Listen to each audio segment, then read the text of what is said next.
오사카성이 함락되었습니다. 요도 도노님께서 돌아가셨습니다. 에도성 오오쿠 최고 권력자의 방에 전령의 목소리가 조심스럽게 울려 퍼집니다. 화려한 금박 병풍 앞에 앉은 한 여인. 최고급 교토 비단으로 만든 우치카케를 걸친 그녀는 일본 천하를 실질적으로 움직이는 2대 쇼군의 정실, 고우입니다. 요도도노는 다름 아닌 그녀의 친언니, 차차였습니다. 같은 어머니 뱃속에서 태어난 자매. 하지만 한 명은 적군의 성에서 죽었고 한 명은 승전보를 받는 권력자가 되었습니다.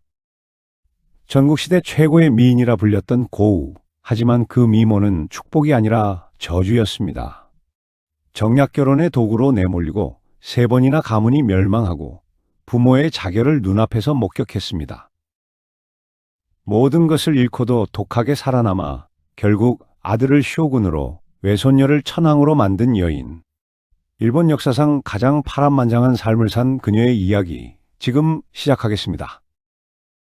오늘의 이야기 시작하기 전 구독과 좋아요 눌러주시고 지금 어디서 듣고 계신지 댓글로 남겨주시면 따뜻한 마음을 담아 계신 그곳에 평안과 행복이 깃들기를 응원하겠습니다.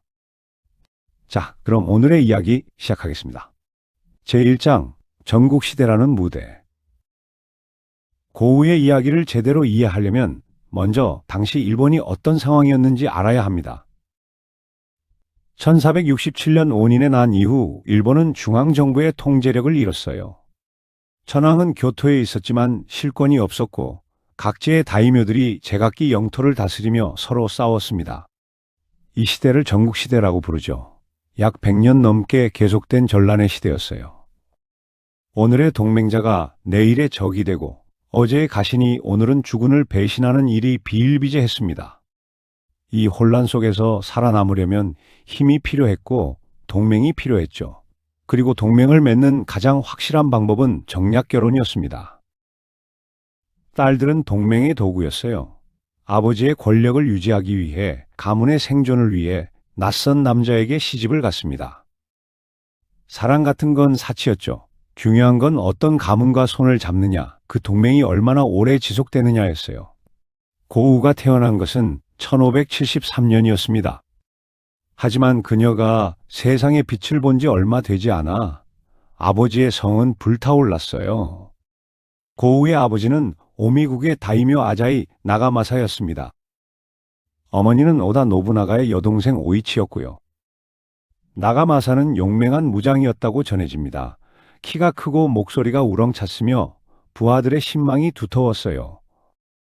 그는 오다 노부나가와 동맹을 맺기 위해 그의 여동생 오이치를 부인으로 맞이했습니다. 1567년의 일이었죠.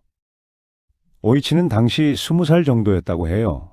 아름다운 여인이었고 노부나가의 여동생이라는 지위도 있었습니다. 나가마사는 26살이었고요. 정략결혼이었지만 두 사람은 비교적 행복한 부부 생활을 했다고 합니다. 1569년에 첫째 딸 차차가 태어났고 1570년에 둘째 하스가 태어났어요. 그리고 1573년에 막내 고우가 태어났죠. 하지만 정략결혼으로 맺어진 동맹은 정치적 이해관계가 바뀌면 쉽게 깨집니다. 나가마사는 아사쿠라 가문과 오랜 동맹 관계에 있었어요. 그런데 노부나가가 아사쿠라를 공격하기 시작한 겁니다. 나가마사는 고민에 빠졌죠. 처남을 도울 것인가, 오랜 동맹을 지킬 것인가. 결국 나가마사는 아사쿠라 편을 들었습니다. 이는 노부나가를 배신하는 것이었어요. 노부나가는 분노했죠. 자신의 여동생을 주고 동맹을 맺었는데 그 동맹이 깨진 겁니다. 더구나 매제가 자신을 공격한 거예요. 1573년 8월 노부나가의 대군이 오다니성을 포위했습니다. 성 안에는 나가마사와 그의 아버지 히사마사 그리고 오이치와 3딸이 있었어요. 포위는 점점 좁혀들었고 더 이상 버틸 수 없다는 게 명백해졌습니다. 나가마사는 결단을 내렸어요. 자신은 무사답게 할복해 죽을 것이다. 하지만 처자식은 살려야 한다. 그는 아내 오이치에게 말했습니다. 당신과 아이들은 살아야 하오. 오빠에게 가시오. 나는 여기 남겠소. 오이치는 거절했다고 해요. 남편과 함께 죽겠다고. 하지만 나가마사는 고집했습니다. 갓 태어난 고우, 3살 배기 하스, 4살 된 차차, 세 딸은 아직 너무 어렸죠. 결국 오이치는 세 딸을 안고 성을 빠져나갔습니다. 나가마사는 아버지와 함께 성의 깊은 곳으로 들어가 할복했어요. 무사들도 뒤를 따랐습니다. 오다니 성은 불에 탔고 아자이 가문은 역사에서 사라졌습니다. 고우는 갓난아기였어요. 아버지의 얼굴도 아버지의 목소리도 기억하지 못했을 겁니다. 그녀가 아버지에 대해 알게 된 것은 나중에 다른 사람들의 이야기를 통해서였죠. 용맹했다는 것, 명예를 중시했다는 것, 자신을 죽인 노부나가가 어머니의 오빠였다는 것.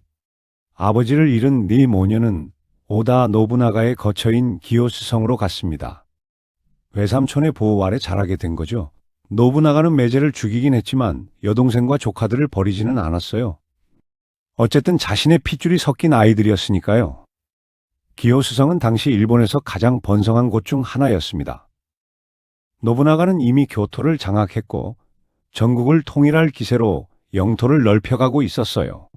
성에는 언제나 사람들이 붐볐고 각지에서 사신들이 찾아왔습니다.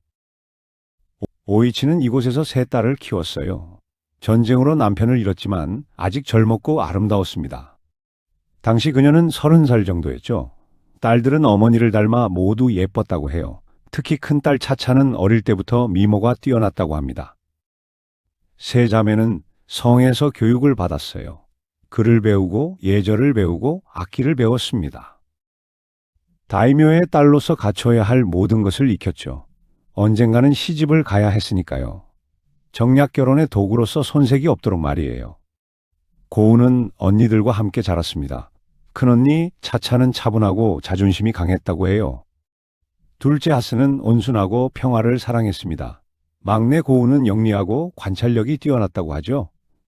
세 자매는 각자 다른 성격이었지만 함께 불행을 겪은 동지이기도 했어요. 이 시절 고우는 많은 것을 보고 배웠을 겁니다. 외삼촌 노부나가가 어떻게 권력을 휘두르는지, 다이묘들이 어떻게 동맹을 맺고 배신하는지, 전쟁이 어떻게 사람들의 운명을 바꾸는지, 어린 나이였지만 정치의 냉혹함을 몸으로 배웠죠. 하지만 이 평화로운 시간도 오래가지 못했습니다. 1582년 6월 21일 고우가 9살 되던 해에 또다시 비극이 찾아왔어요.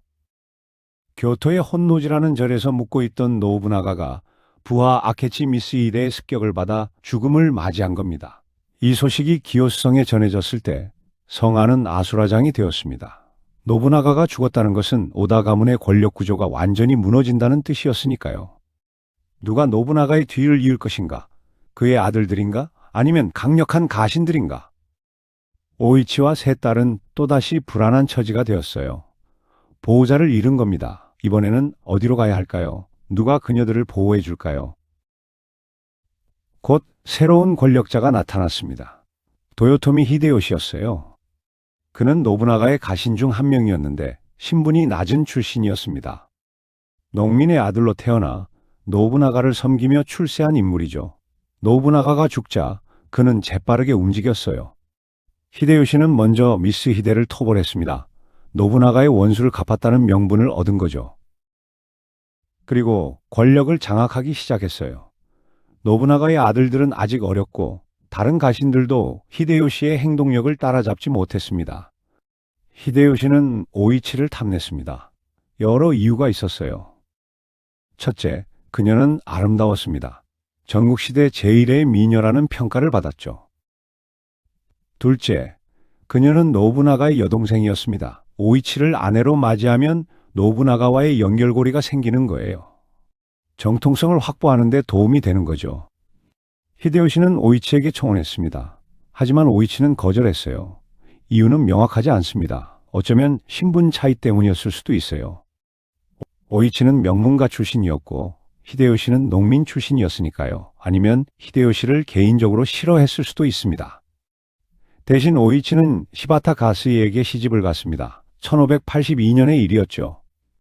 가스이에는 노부나가의 또 다른 가신이었는데 히데요시보다는 신분이 높았어요.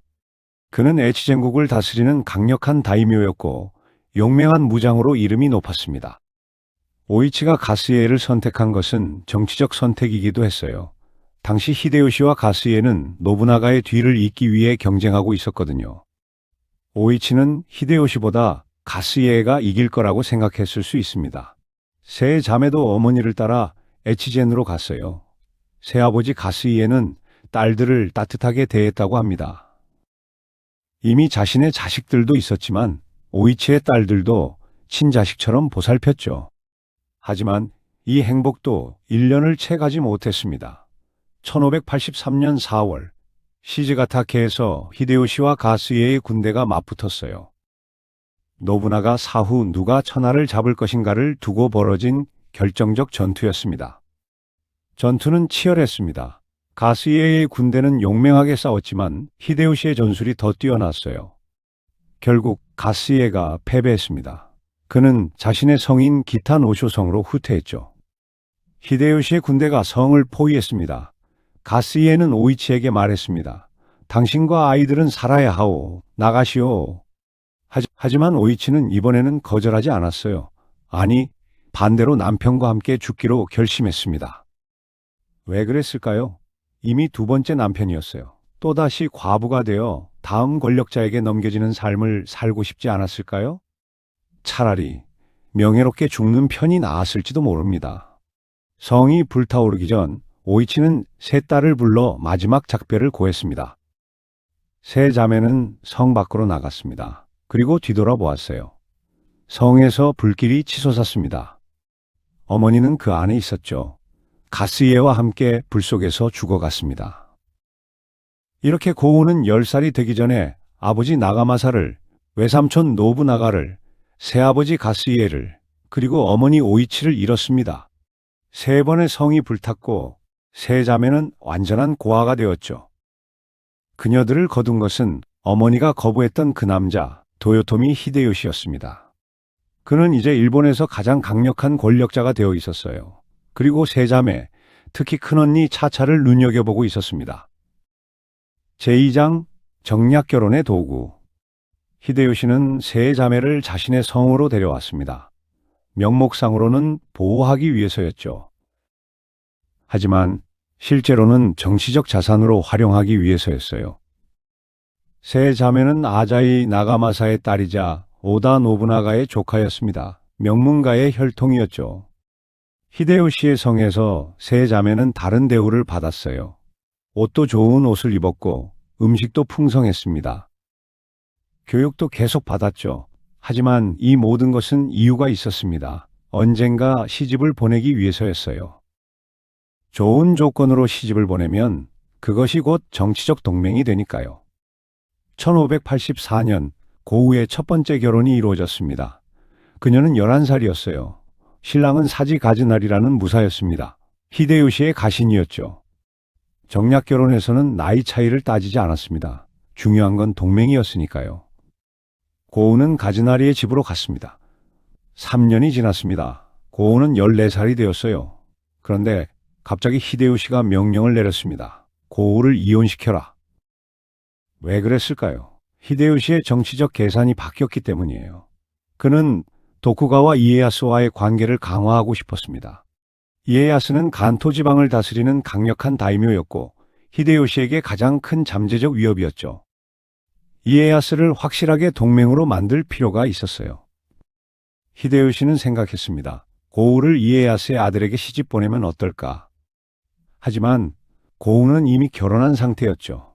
그래서 강제로 이혼시킨 겁니다. 고우에게 선택권은 없었어요. 14살 소녀가 권력자의 명령을 거부할 수는 없었습니다. 그녀는 남편 가즈나리와 헤어졌습니다. 3년간의 결혼 생활이 그렇게 끝났어요. 첫 번째 남편과 헤어진 고우는 곧 두 번째 결혼 준비에 들어갔습니다. 하지만 이번에는 도쿠가와 가문이 아니었어요. 히데요시가 또 계획을 바꾼 겁니다. 1587년 14살이 된 고우는 도요토미 히데카스와 결혼했습니다. 히데카스는 히데요시의 조카였어요. 정확히는 히데요시의 누나 도모의 아들이었죠. 히데요시는 아들이 없었기 때문에 조카들을 양자로 삼아 후계자로 키우고 있었습니다. 히데카스는 고우보다 5살 많았어요. 19살의 청년이었죠. 그는 준수한 외모에 무예도 뛰어났다고 합니다. 히데요시의 후계자 중 한 명으로 촉망받고 있었어요. 이번 결혼은 달랐습니다. 고우는 히데카스와 실제로 부부 생활을 시작했어요. 두 사람은 함께 살며 서로를 알아갔습니다. 정략 결혼이었지만 나이도 비슷했고 같이 지내는 시간이 많았죠. 고우는 도요토미 가문의 일원이 되었습니다. 히데요시의 조카 며느리였으니까요. 큰언니 차차는 이미 히데요시의 측실이 되어 있었고요. 아자이 자매들은 이제 완전히 도요토미 가문에 속하게 된 거예요. 1590년 히데요시는 마침내 전국을 통일했습니다. 오다와라 성을 함락시키고 간토의 호조 가문을 멸망시킨 거죠. 이제 일본에는 히데요시를 거스를 세력이 없었어요. 그는 일본의 절대 권력자가 되었습니다. 하지만 히데요시의 야망은 여기서 끝나지 않았어요. 그는 대륙으로 눈을 돌렸습니다. 명나라를 정복하겠다는 원대한 꿈을 꾸기 시작했죠. 그리고 그 첫걸음으로 조선을 침략하기로 결정했습니다. 1592년 4월 일본군이 조선에 상륙했습니다. 우리 역사에서는 임진왜란, 일본에서는 블로쿠의 역이라고 부르는 전쟁의 시작이었어요. 히데요시는 전국의 다이묘들에게 출병을 명령했습니다. 히데카스도 출병 명단에 있었죠. 고우는 남편을 전장에 보내야 했습니다. 19살의 젊은 부인이었어요. 결혼한 지 5년밖에 되지 않았는데 남편은 바다 건너 전쟁터로 떠나야 했습니다. 히데카스는 조선으로 갔습니다. 그는 여러 전투에 참여했고 일본군의 빠른 진격에 한몫했어요. 하지만 전쟁은 생각보다 어려웠습니다. 조선 백성들의 저항도 거셌고 이순신 장군의 수군도 강력했죠. 그해 여름 히데카스는 거제도에서 병을 얻었습니다. 전염병이었다고도 하고 부상이 덧나서 생긴 병이었다고도 해요. 의원들이 치료를 했지만 소용이 없었습니다. 히데카스의 상태는 점점 나빠졌어요. 1592년 10월 히데카스는 거제도에서 죽었습니다. 24살의 나이였어요. 그의 시신은 일본으로 옮겨졌고 성대한 장례식이 치러졌습니다. 고우는 19살에 두 번째 과부가 되었습니다. 결혼한 지 5년 만이었어요. 하지만 그녀는 혼자가 아니었습니다. 뱃속에 남편의 아이가 있었거든요. 얼마 후 고우는 딸을 낳았습니다. 이름은 사다코였어요. 남편의 유일한 혈육이었죠. 고우는 이 딸을 소중히 키웠습니다. 남편을 잃은 슬픔 속에서도 아이를 지켜야 했으니까요. 고우는 도요토미 가문에서 과부로서 딸을 키우며 살았습니다. 큰언니 차차는 이미 히데요시의 아들 히데요리를 낳아 권력의 중심에 있었고요. 둘째 언니 하스는 교토의 상인 가문에 시집을 갔습니다. 세 자매는 뿔뿔이 흩어져 각자의 삶을 살아가고 있었죠. 1595년 고우에게 세 번째 혼담이 들어왔습니다. 이번에는 정말 중요한 혼사였어요. 신랑은 도쿠가와 이에야스의 셋째 아들 히데타다였습니다. 도쿠가와 이에야스, 당시 일본에서 히데요시 다음으로 강력한 다이묘였어요. 그는 간토 지방을 다스리고 있었고 막대한 영지와 군사력을 가지고 있었습니다. 히데요시는 이에야스를 경계하면서도 동맹으로 묶어두고 싶어 했죠. 히데타다는 17살이었습니다. 고우는 22살이었고요. 고우는 이미 2번 결혼했고 딸까지 있는 과부였어요. 반면 히데타다는 결혼을 한 번도 해본 적이 없는 청년이었습니다. 이 결혼에 대해 이에야스는 어떻게 생각했을까요? 그는 영리한 사람이었어요. 히데요시의 의도를 꿰뚫어 보았을 겁니다. 하지만 거절할 수 없었죠. 히데요시는 아직 일본의 절대 권력자였으니까요. 거절하면 곧바로 전쟁이 날 수도 있었어요. 그리고 이에야스는 고우라는 여성에 대해서도 조사했을 겁니다. 아자이 나가마사의 딸, 오다 노부나가의 조카, 3번의 가문 멸망을 겪은 여자. 그녀는 생존자였어요. 어떤 역경에서도 살아남은 강인한 여성이었죠. 1595년 고우와 히데타다의 혼례가 치러졌습니다. 이 결혼으로 고우의 운명이 완전히 바뀌게 됩니다. 그녀는 도쿠가와 가문의 며느리가 되었어요. 반면 큰언니 차차는 도요토미 히데요시의 측실이었습니다. 두 자매는 이제 정치적으로 완전히 다른 진영에 속하게 된 거죠. 차차는 도요토미 가문의 여인, 고우는 도쿠가와 가문의 여인. 언젠가 두 가문이 충돌한다면 두 자매는 적이 될 수밖에 없었습니다. 1598년 히데요시가 죽었습니다. 그는 죽기 전 5명의 대로에게 자신의 어린 아들 히데요리를 부탁했어요. 그중 가장 강력한 사람이 바로 도쿠가와 이에야스였습니다. 히데요시의 죽음은 권력의 공백을 만들었어요. 누가 실권을 잡을 것인가? 명목상으로는 어린 히데요리가 도요토미 가문의 수장이었지만 실제로 정치를 할 수는 없었죠. 대로들 사이에서 권력 다툼이 시작되었습니다. 고우는 에도성으로 가서 시아버지 이에야스와 남편 히데타다를 모시며 살기 시작했어요. 그녀는 이제 도쿠가와 가문의 안주인이었습니다. 오사카성에는 언니 차차가 어린 히데요리와 함께 있었고요. 두 자매는 편지를 주고받았을까요? 서로의 안부를 물었을까요? 아니면 이미 연락을 끊었을까요? 기록에는 남아있지 않습니다. 하지만 두 사람 모두 알았을 거예요. 언젠가는 선택의 순간이 온다는 것을. 가문을 택할 것인가, 자매를 택할 것인가. 제3장, 천하의 주인은 누구인가? 히데요시가 죽은 지 2년이 지났습니다. 1600년, 일본은 다시 한번 거대한 전쟁의 소용돌이에 휘말리게 됩니다. 표면적으로는 어린 히데요리를 지키기 위한 싸움이었지만 실제로는 천하의 주인을 가리는 전쟁이었죠. 도쿠가와 이에야스는 점점 더 강력해지고 있었어요. 히데요시가 만든 권력 구조를 무시하고 독자적으로 움직이기 시작했습니다. 다른 다이묘들과 혼담을 맺고 영지를 마음대로 배분하고 심지어 후시미성을 자신의 거처로 삼았어요. 이를 지켜본 이시다 미스나리가 분노했습니다. 미스나리는 히데요시의 충실한 가신이었어요. 그는 이에야스가 히데요시의 유언을 무시하고 권력을 독점하려 한다고 생각했죠.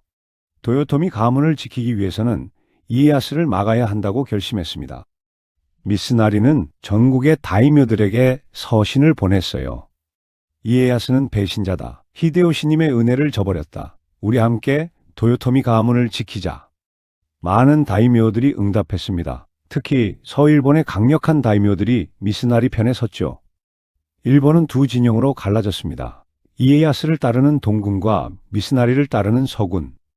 동군에는 약 7만 5천 명, 서군에는 약 8만 명의 병력이 모였어요. 일본 역사상 최대 규모의 결전이 벌어지려 하고 있었습니다. 고우는 에도성에 있었습니다. 남편 히데타다는 아버지 이에야스를 따라 출진 준비를 하고 있었어요. 고우는 27살이었고 이미 여러 자녀를 낳은 어머니였습니다. 에도성은 긴장감으로 가득했어요. 전쟁이 임박했다는 것을 모두가 알고 있었죠. 만약 이에야스가 진다면 어떻게 될까요? 도쿠가와 가문은 멸망할 것이고 고우와 자녀들도 무사하지 못할 거예요.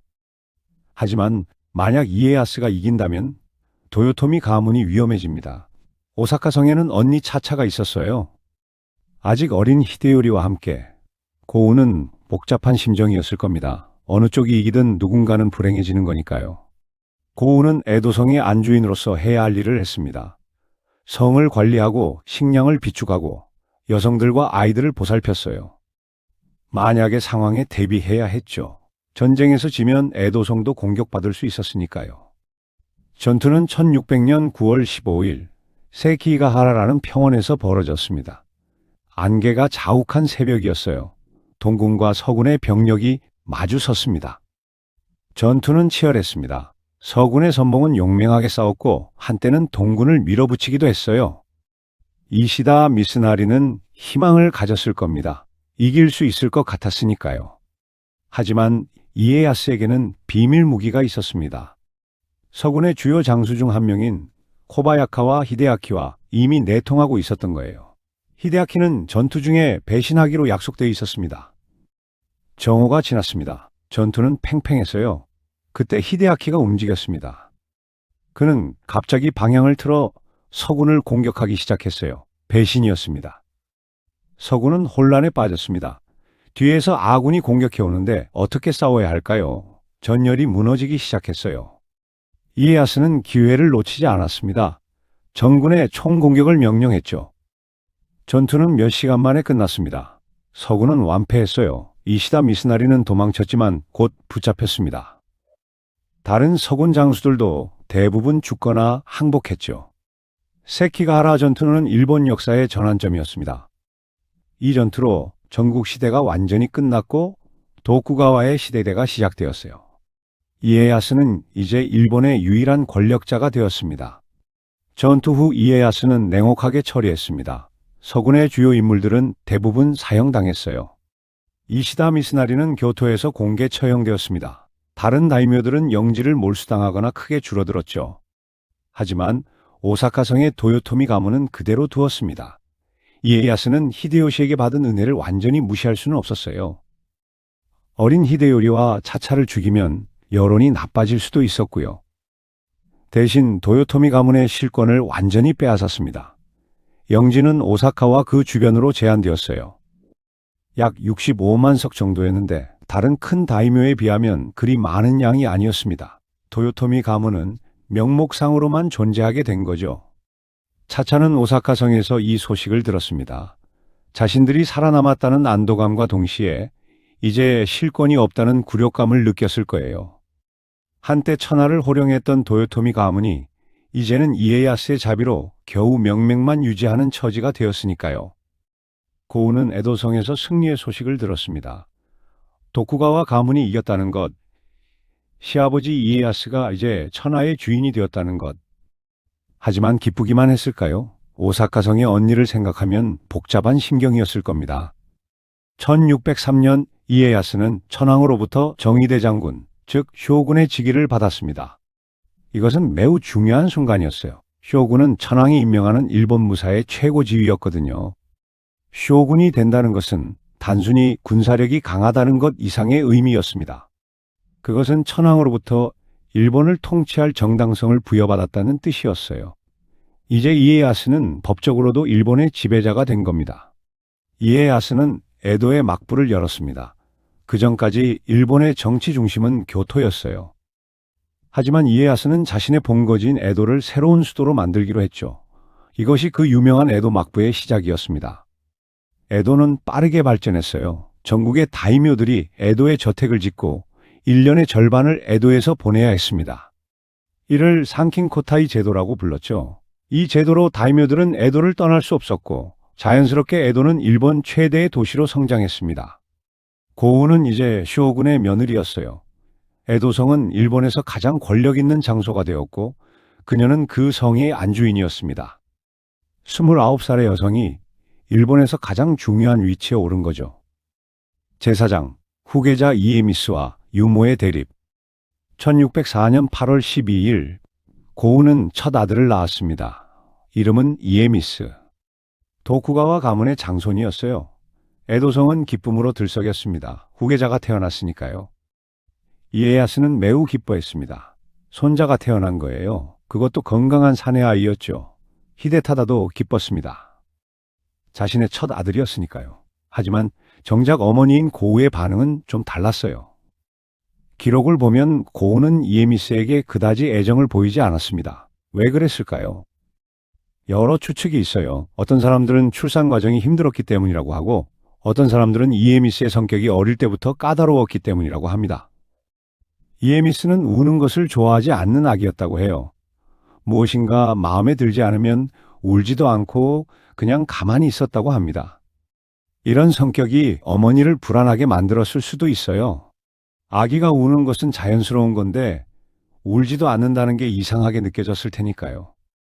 1606년 고우는 둘째 아들을 낳았습니다. 이름은 타다나가였어요. 이번에는 고우의 반응이 완전히 달랐습니다. 그녀는 타다나가를 무척 사랑했어요. 타다나가는 밝고 활발한 아이였다고 합니다. 잘 웃고 사람들과 잘 어울리고 건강했죠. 고우는 이 아들을 보면서 행복을 느꼈어요. 이에미스와는 완전히 다른 반응이었습니다. 여기서부터 문제가 시작되었어요. 고우는 두 아들을 다르게 대했습니다. 이에미스에게는 냉담했고 타다나가에게는 다정했죠. 옷도 다르게 입혔고 음식도 다르게 주었어요. 주변 사람들이 이를 알아차렸습니다.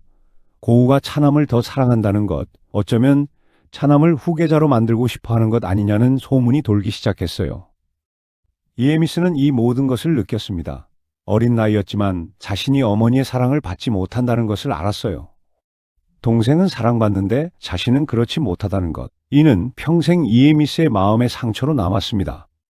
이에미스는 어머니를 원망했어요. 자신을 사랑하지 않았을 뿐만 아니라 후계자 자리에서 밀어내려고까지 했다는 것.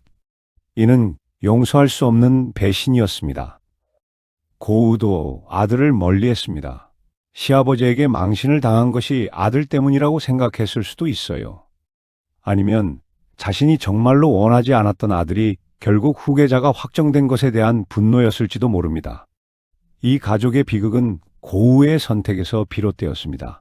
왜 그녀는 장남을 사랑하지 못했을까요? 왜 차남에게만 애정을 쏟았을까요? 아무도 정확히는 모릅니다. 하지만 분명한 것은 이 선택이 모두를 불행하게 만들었다는 거예요. 이에미스는 어머니의 사랑을 받지 못한 채 자랐고, 타다나가는 형제 간의 경쟁 구도에 놓였고, 고우는 시아버지와 남편에게 질책을 들었습니다. 그리고 이 상처는 평생 치유되지 않았어요. 제5장 마지막 대결. 세키가하라 전투가 끝난 지 14년이 흘렀습니다. 1614년 오사카성의 도요토미 가문은 명맥만 유지하고 있었어요. 차차의 아들 히데요리는 이미 21살의 청년이 되었지만 실권은 전혀 없었습니다. 히데요리는 어떤 청년이었을까요? 기록에 따르면 그는 키가 크고 건장한 체격을 가졌다고 해요. 아버지 히데요시를 닮았는지 용맹했다고도 합니다. 하지만 실제로 정치나 군사에 관여할 기회는 없었어요. 오사카성 안에 갇혀 지내는 처지였으니까요. 차차는 아들을 위해 뭔가 해야 한다고 생각했습니다. 도요토미 가문의 위상을 회복할 방법을 찾아야 했어요. 그녀는 교토의 호코지라는 절에 큰 종을 만들기로 했습니다. 아버지 히데요시를 기리는 의미였죠. 1614년 종이 완성되었습니다. 거대한 종이었어요. 그런데 문제는 종에 새겨진 글귀였습니다. 국가 안강 군심 풍락이라는 문구가 있었는데 이에야스는 여기서 트집을 잡았어요. 국가 안강이라는 글자를 나누면 이에야스라는 이름을 저주하는 뜻이 된다는 겁니다. 말도 안 되는 억지였어요. 하지만 이에야스는 이를 빌미로 도요토미 가문을 압박하기 시작했습니다. 이에야스는 차차에게 사자를 보냈습니다. 두 가지 중 하나를 선택하시오. 첫째, 히데요리가 에도로 와서 인질로 지내든지, 둘째, 차차님이 에도로 와서 인질로 지내시오. 이것은 사실상 항복 요구였어요. 어느 쪽을 선택하든 도요토미 가문은 완전히 도쿠가와의 지배 아래 들어가는 겁니다. 차차는 거절했습니다. 우리는 히데요시님의 가문이다. 구걸하듯 살지는 않겠다. 이에야스는 이 거절을 기다리고 있었어요. 이제 전쟁을 할 명분이 생긴 겁니다. 1614년 11월 도쿠가와의 대군이 오사카를 향해 출발했습니다. 에도성의 고우는 복잡한 심정으로 전쟁 준비를 지켜봤습니다. 시아버지 이에야스는 이미 70이 넘은 노인이었지만 직접 출진하기로 했어요. 남편 히데타다도 함께 나갔고 아들 이에미스도 처음으로 전장에 나가게 되었습니다. 고우는 알고 있었어요. 오사카성 안에는 친언니 차차가 있다는 것을.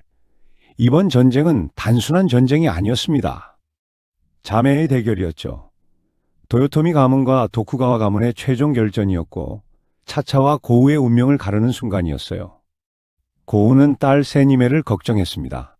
세니메는 고우의 첫째 딸로 7살 때 히데요리와 정략 결혼을 했어요. 도쿠가와와 도요토미의 화해를 상징하는 결혼이었죠. 하지만 이제 세니메는 적진에 갇혀있는 셈이었습니다. 남편 히데요리는 공격당하는 쪽이고 친정 아버지 히데타다는 공격하는 쪽이었으니까요. 1614년 11월 19일 도쿠가와군이 오사카성을 포위했습니다. 병력은 약 20만 명이었다고 해요. 반면 오사카성 안에는 약 10만 명이 있었습니다. 수적으로는 도쿠가와가 우세했지만 오사카성은 난공불락의 요새였어요. 오사카성은 히데요시가 심혈을 기울여 만든 성이었습니다. 높은 성벽, 깊은 해자, 견고한 석축. 게다가 성 안에는 충분한 식량과 무기가 비축되어 있었어요. 도요토미를 따르는 무사들도 많이 모여들었습니다. 그들은 마지막까지 싸우겠다고 결의했죠. 전투가 시작되었습니다. 도쿠가와군은 여러 차례 공격을 시도했지만 번번이 실패했어요.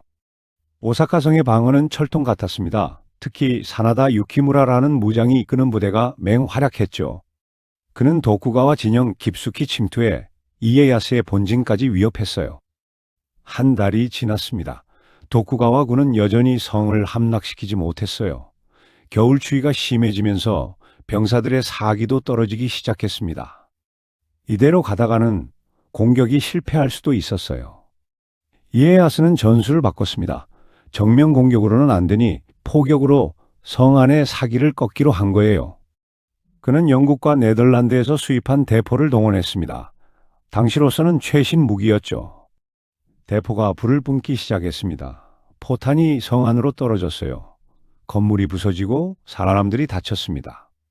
특히 차차가 머물던 천수각 근처에 포탄이 떨어져 시녀들이 죽는 일도 있었어요. 차차는 공포를 느꼈을 겁니다. 포탄 소리는 밤낮 없이 계속되었고 언제 어디로 떨어질지 알 수 없었으니까요. 성 안의 사람들도 불안해하기 시작했습니다. 이때 한 사람이 나섰습니다. 둘째 언니 하스였어요. 그녀는 교토의 상인 가문에 시집가서 비교적 정치와 거리를 두고 살았는데 서로 싸우는 걸 보고만 있을 수 없었던 거죠. 하스는 조코인이라는 법명을 받은 상태였습니다. 불교의 귀의에 비구니가 된 거예요. 그녀는 자신의 위치를 활용하기로 했습니다. 종교인이니 중립적 입장에서 화해를 중재할 수 있을 거라고 생각했죠. 하스는 먼저 오사카성으로 갔습니다. 큰언니 차차를 만났어요. 언니, 이 전쟁은 이길 수 없어요.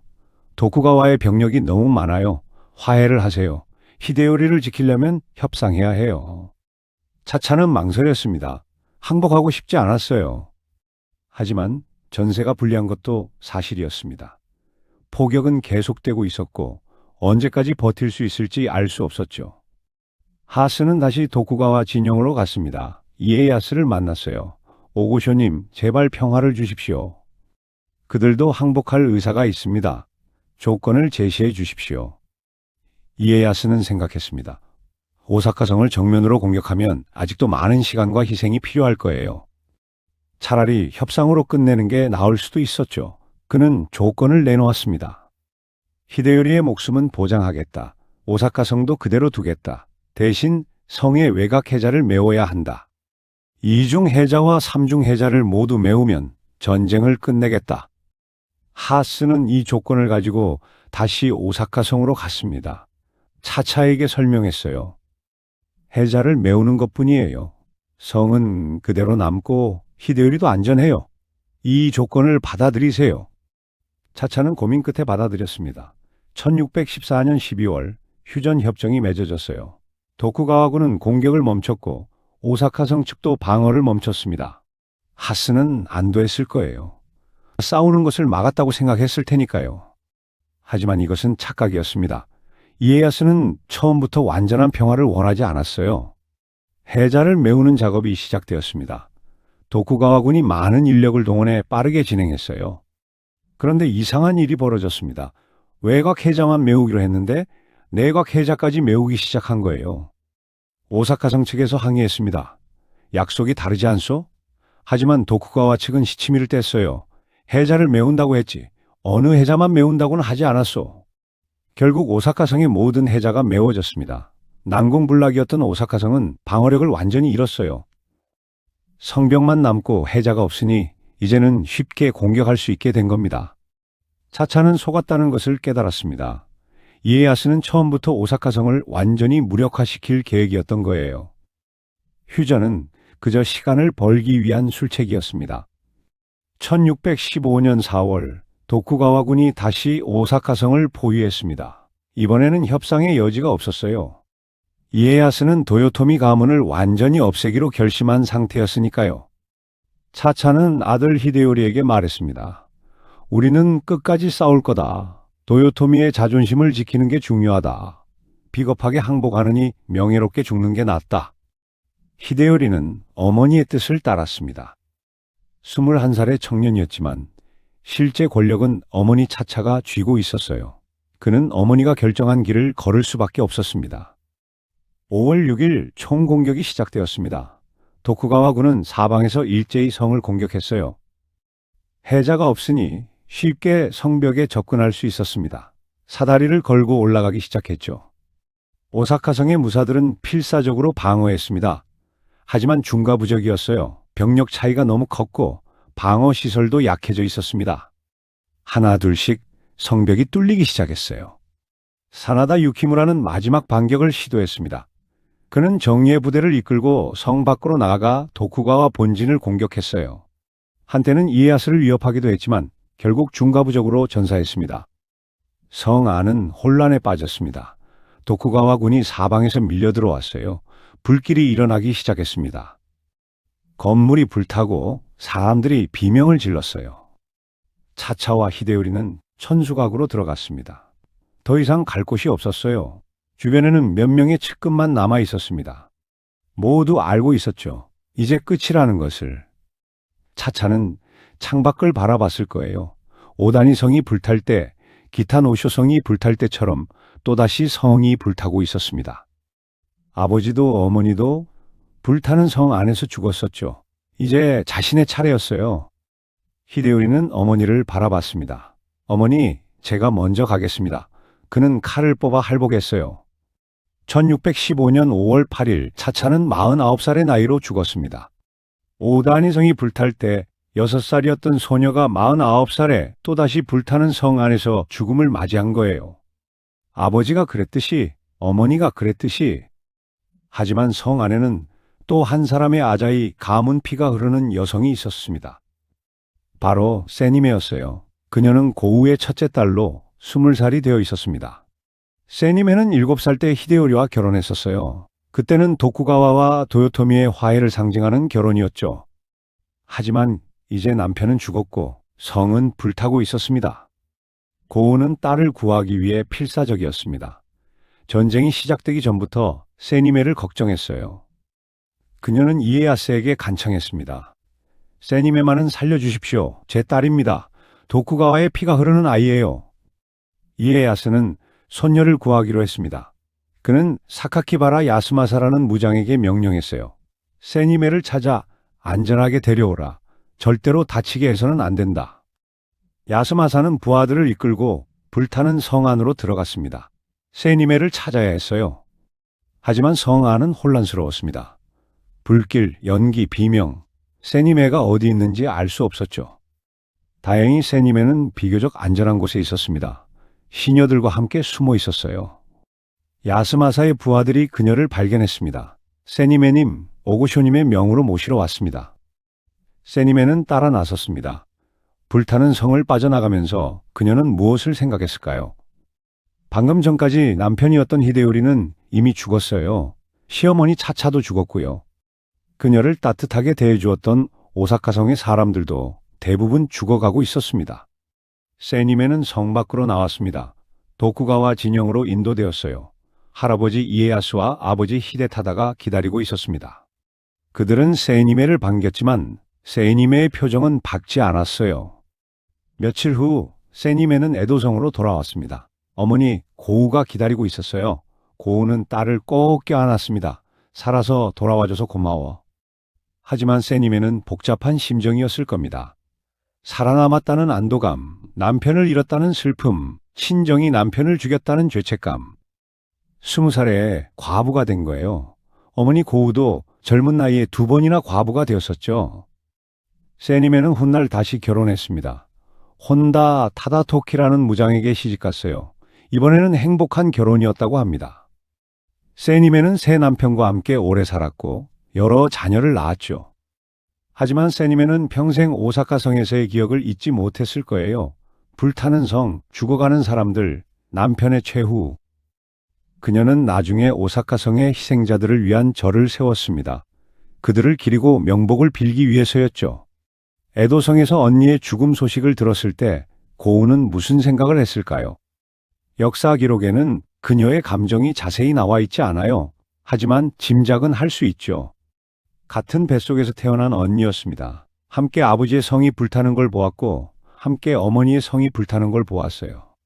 함께 고아가 되었고 함께 도요토미 히데요시의 집에서 자랐죠.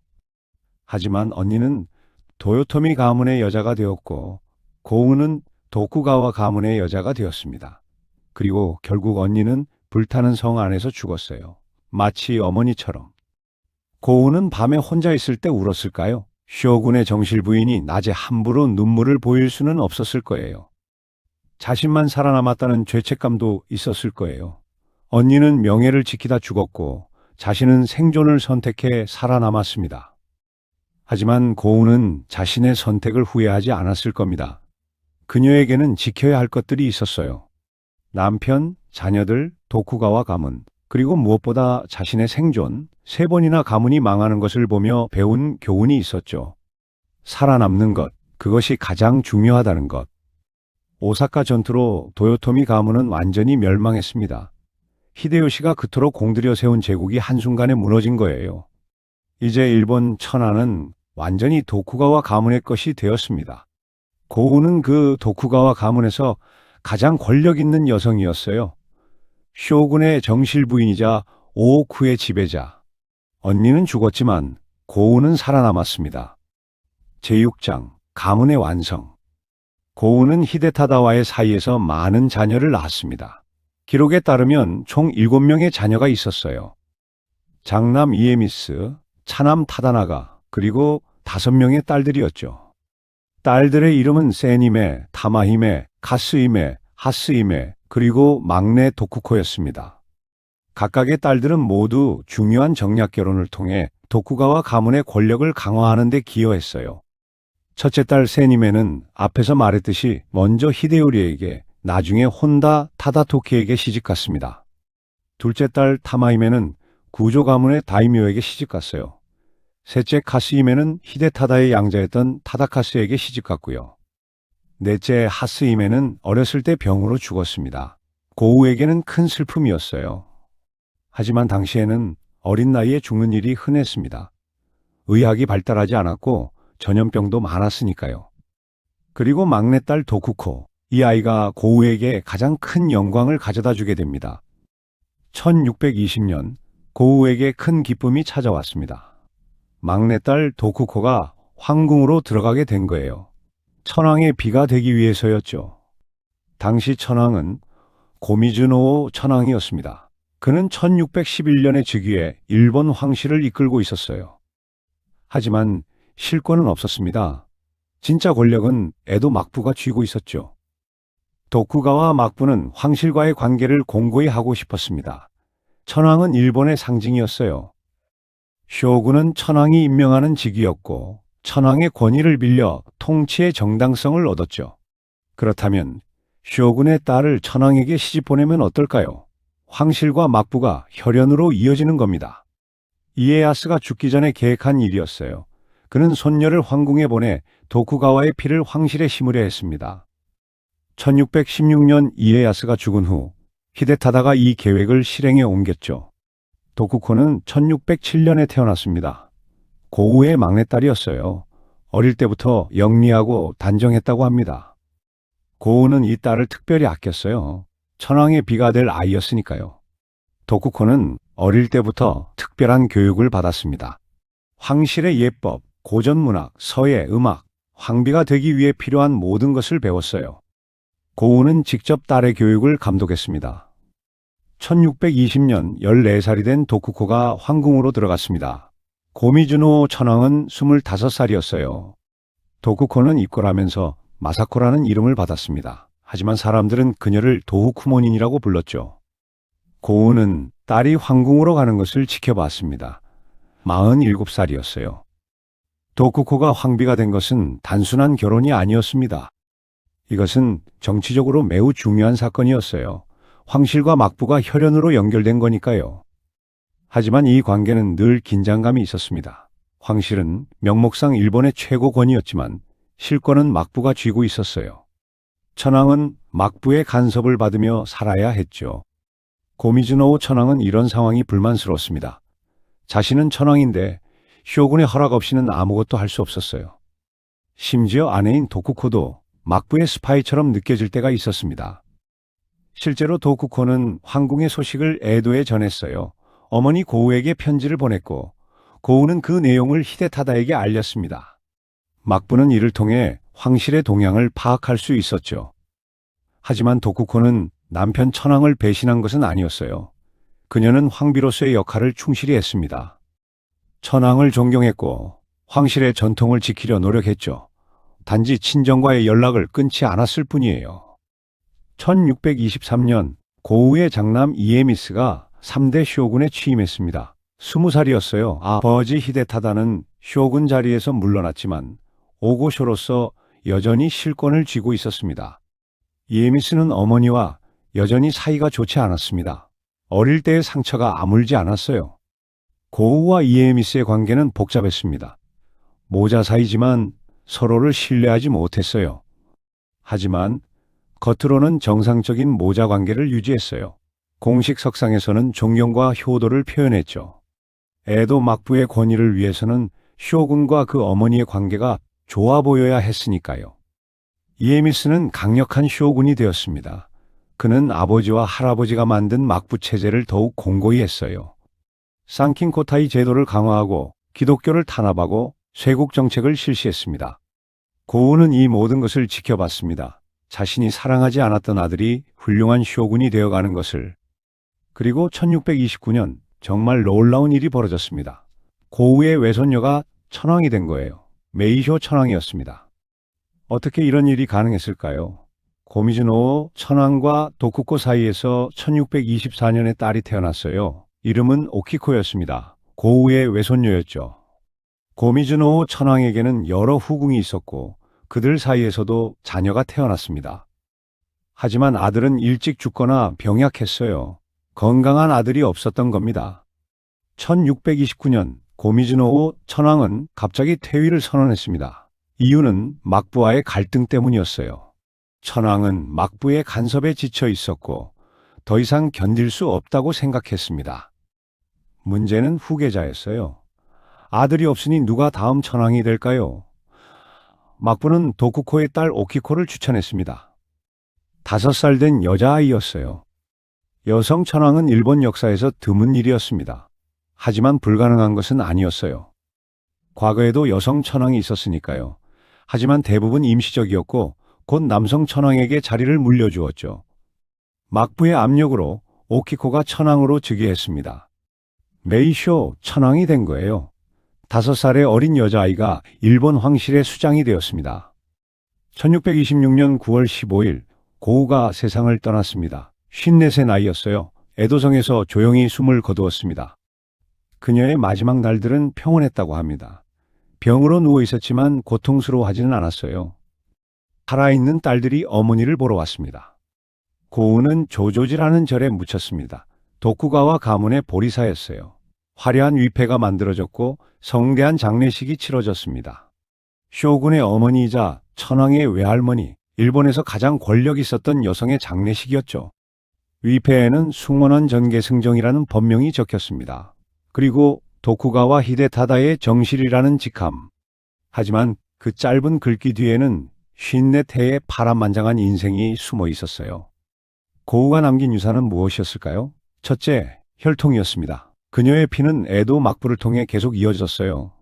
아들 이에미스는 3대 쇼군이 되었고 그의 후손들이 260년 넘게 일본을 통치했습니다. 황실에도 고우의 피가 흘렀습니다. 딸 도쿠코는 황비가 되었고 외손녀 메이쇼는 천황이 되었어요. 그 이후 황실의 여러 천황들에게 고우의 피가 전해졌습니다. 둘째, 오우쿠 시스템이었습니다. 고우가 만든 이 독특한 여성 조직은 에도 막부가 끝날 때까지 존재했어요.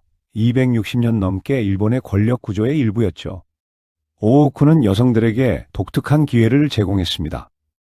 무사 가문의 딸들이 시집가지 않고도 명예롭게 살 수 있는 공간이었어요. 물론 엄격한 규율 아래 살아야 했지만 어떤 의미에서는 여성들만의 세계를 형성할 수 있었습니다. 셋째, 생존의 지혜였습니다. 고우의 삶은 전란의 시대를 살아남은 한 여성의 이야기였어요. 3번이나 가문이 망하고 3번이나 결혼하고 2번이나 과부가 되었지만 결코 포기하지 않았습니다. 고우는 상황에 적응하는 법을 알았어요. 강할 때는 강하게, 약할 때는 조심스럽게. 자신의 위치를 정확히 파악하고 할 수 있는 것과 할 수 없는 것을 구분했죠. 이런 현실주의가 그녀를 살아남게 했습니다. 고우의 아버지는 아자이 나가마사였습니다. 오다 노부나가에게 패배해 할복한 다이묘였죠. 어머니 오이치는 2번이나 전쟁 패배로 남편을 잃고 자결했어요. 아자이 가문은 1573년에 멸망했습니다. 오다니성은 불탔고 가문의 남자들은 모두 죽었죠. 하지만 세 딸은 살아남았어요. 그리고 그중 막내 고우는 결국 일본의 정점에 올랐습니다. 어떻게 보면 이것은 아자이 가문의 복수였는지도 모릅니다. 오다 노부나가가 아자이를 멸망시켰지만 결국 오다 가문도 오래가지 못했어요.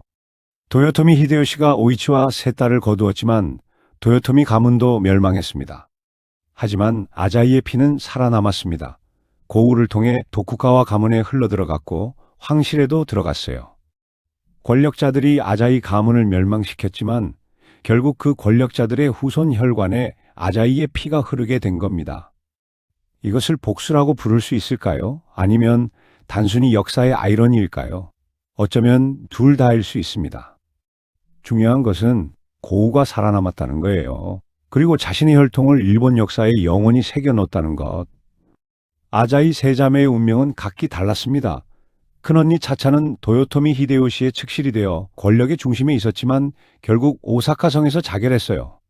둘째 하스는 교토의 상인 가문에 시집가서 비교적 평온하게 살았고 평화를 중재하려 노력했죠. 그리고 막내 고우는 도쿠가와 가문의 며느리가 되어 일본에서 가장 권력 있는 여성이 되었습니다. 세 자매 중 가장 성공한 사람이었어요. 왜 이런 차이가 생겼을까요? 운도 있었을 겁니다. 차차가 히데요시에게 발탁된 것, 고우가 도쿠가와의 시집간 것. 이런 것들은 그녀들이 선택한 게 아니라 히데요시가 결정한 거였으니까요. 하지만 선택의 순간도 있었습니다. 차차는 오사카성을 끝까지 지키기로 했고 고우는 도쿠가와에 충성하기로 했어요. 차차는 명예를 선택했고 고우는 생존을 선택했습니다. 어느 쪽이 옳았을까요? 역사는 승자의 편이니 고우가 옳았다고 말하겠죠. 하지만 차차도 나름의 신념이 있었을 거예요. 아들을 지키고 싶었고 남편 히데요시의 유지를 받들고 싶었던 거죠. 그것도 존중받아야 할 선택이었습니다. 둘째 하스는 어땠을까요? 그녀는 어떤 의미에서는 가장 현명했을지도 모릅니다. 권력 투쟁에서 벗어나 조용히 살면서도 필요할 때는 평화를 위해 노력했으니까요. 고우의 이야기는 전란의 시대를 살았던 한 여성의 생존 전략이기도 합니다. 그 시대의 여성은 스스로 운명을 선택할 수 없었어요. 태어나는 것도, 결혼하는 것도, 이혼하는 것도 모두 남자들의 결정이었죠. 하지만 고우는 주어진 상황에서 최선을 다했습니다. 3번이나 결혼하면서도 결코 포기하지 않았어요. 2번이나 과부가 되었지만 다시 일어섰습니다. 가문이 3번이나 멸망하는 걸 보면서도 살아남았죠. 그녀는 권력의 실체를 알았어요. 남편이 권력을 가지면 부인도 권력을 가진다는 것. 아들이 쇼군이 되면 어머니도 힘이 생긴다는 것. 딸이 천황의 비가 되면 가문 전체가 영광을 얻는다는 것. 고우는 이 모든 것을 이루어냈습니다. 영리했고 끈질겼고 인내했어요. 때로는 냉정했고 때로는 잔인하기까지 했을지도 모릅니다. 장남을 냉대한 것, 차남을 편애한 것, 이런 선택들은 어머니로서는 옳지 않았을 수 있어요. 하지만 그것도 그녀의 생존 전략이었을 수 있습니다. 어쩌면 고우는 이에미스가 너무 강해질까봐 두려웠을지도 몰라요. 차남을 키워서 균형을 맞추려 했을 수도 있죠. 정확한 이유는 알 수 없지만 분명한 것은 고우가 항상 계산하며 살았다는 거예요. 지금으로부터 400년 전의 이야기입니다. 고우가 살았던 시대와 지금은 많은 것이 달라졌죠. 여성의 권리도, 결혼 제도도, 가족의 형태도 모두 변했어요. 하지만 고우의 이야기는 여전히 우리에게 말을 겁니다. 인생은 때로 우리가 원하지 않는 방향으로 흘러간다는 것. 사랑하는 사람을 잃고 집안이 망하고 모든 게 무너지는 순간이 올 수 있다는 것. 하지만 그럴 때조차 포기하지 않고 버티다 보면 언젠가는 길이 보인다는 것. 고우는 10살도 되기 전에 부모를 잃었습니다. 3번이나 결혼해야 했고 2번이나 남편과 사별했어요. 친언니는 적진의 수장이 되어 결국 자결했습니다. 하지만 그녀는 끝까지 살아남았습니다. 그리고 마침내 자신의 혈통으로 일본의 정점을 채웠어요. 쇼군의 어머니가 되었고 천황의 외할머니가 되었습니다. 이것이 바로 끈기의 힘이었어요. 물론 고우의 방식이 유일한 정답은 아닙니다. 언니 차차처럼 명예를 지키다 죽는 것도 하나의 선택이고 둘째 하스처럼 조용히 살며 평화를 추구하는 것도 하나의 선택이에요. 각자가 자신의 가치관에 따라 선택하면 되는 겁니다. 하지만 고우가 우리에게 주는 메시지는 분명합니다. 어떤 선택을 하든 끝까지 포기하지 말라는 것. 상황이 아무리 절망적으로 보여도 살아남을 방법은 있다는 것. 그리고 인내하고 버티다 보면 언젠가는 기회가 온다는 것. 역사는 고우를 어떻게 평가할까요? 에도 시대에는 그녀를 존경했습니다. 쇼군의 어머니이자 오오쿠의 창시자였으니까요. 도쿠가와 가문의 번영에 크게 기여한 인물로 여겨졌죠. 현대 역사학자들은 좀 더 복잡한 평가를 합니다. 긍정적인 면도 있고 부정적인 면도 있다고 보는 거예요. 긍정적으로는 전란의 시대를 살아남은 강인한 여성, 권력을 효과적으로 행사한 정치가로 평가됩니다. 부정적으로는 냉정하고 계산적이었다는 평가도 있어요. 특히 아들 이에미스를 냉대한 것은 어머니로서 문제가 있었다고 보는 시각도 있죠. 또한 오오쿠 시스템이 여성들을 억압한 측면도 있다고 지적하는 학자들도 있습니다. 하지만 중요한 것은 고우가 자신의 시대를 살아냈다는 거예요. 400년 전의 기준으로 판단해야 합니다. 그 시대에 여성이 살아남고 권력을 가지려면 고우처럼 해야 했을 수도 있어요. 고우는 피해자이면서 동시에 권력자였습니다. 정략 결혼의 도구였지만 결국 시스템의 정점에 올랐어요. 억압받는 여성이었지만 다른 여성들을 통제하는 존재가 되었죠. 이런 복잡성이 고우라는 인물을 흥미롭게 만듭니다. 고우의 묘는 지금도 도쿄에 있습니다. 조조지라는 절이에요. 그곳에 가면 그녀의 위패를 볼 수 있습니다. 화려하게 장식된 위패죠. 하지만 위패에 적힌 것은 그녀의 공식적인 이름과 칭호뿐이에요. 숭원 원정 계승정이라는 법명과 도쿠가와 히데타다의 정실이라는 직함. 하지만 그 짧은 글귀 뒤에는 54태의 파란만장한 인생이 숨어 있습니다. 3번의 성이 불타는 것을 봤습니다. 아버지의 성, 어머니의 성, 그리고 언니의 성. 3번의 가문이 멸망하는 것을 겪었어요. 3번 결혼했고 2번 과부가 되었습니다. 하지만 살아남았습니다. 아니, 살아남는 것을 넘어서 승리했어요. 도쿠가와 막부의 안주인이 되었고 아들을 쇼군으로 만들었고 딸을 천황의 비로 만들었습니다. 외손녀는 천황이 되었어요. 고우의 이야기는 끝났지만 그녀의 피는 계속 흘렀습니다. 에도 막부의 역대 쇼군들, 일본 황실의 후손들, 그 모든 사람의 혈관 속에 고우의 피가, 아자이 나가마사사의 피가, 오이치의 피가 흐르고 있었어요. 3번이나 불타는 성을 보았던 소녀. 그녀는 마침내 절대로 불타지 않을 제국을 세웠습니다. 260년을 이어간 에도 막부. 그것이 바로 고아 소녀 고우가 남긴 유산이었습니다. 그녀의 삶은 우리에게 말합니다. 인생이 아무리 힘들어도 모든 것을 잃었다고 생각될 때도 포기하지 마라. 버티고 견디고 인내하라. 그러면 언젠가는 반드시 봄이 온다고. 오늘 이야기는 여기까지입니다. 아자이 고우, 3번의 멸망을 견딘 여자, 1573년에 태어나 1626년에 죽은 한 여성의 이야기. 여러분의 인생에도 힘든 순간이 있을 겁니다. 모든 게 무너지는 것 같고 앞이 보이지 않는 순간. 그럴 때 고우의 이야기를 떠올려 보세요. 3번이나 가문이 망하고 부모를 잃고 3번이나 결혼하고 2번이나 과부가 된 여자. 그 여자가 결국 일본 천하의 외할머니가 되었다는 것을 그녀가 할 수 있었다면 우리도 할 수 있습니다. 포기하지 않고 버티다 보면 언젠가는 반드시 길이 보입니다. 이것이 고우가 우리에게 남긴 가장 큰 유산이에요. 오늘의 이야기는 여기까지입니다. 다음에 더 좋은 이야기로 다시 찾아뵙겠습니다. 감사합니다.